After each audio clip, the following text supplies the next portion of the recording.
Hi! In front of me is OPPO Find X5 Pro, and today I would like to show you how you can operate App Cloner on this OPPO. Start by opening Settings. Now you need to scroll down and tap on Apps.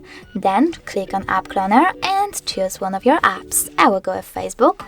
Then click on the switcher next to Create App Clone and wait. Following that, you need to select Rename App Clone and name your app however you wish to.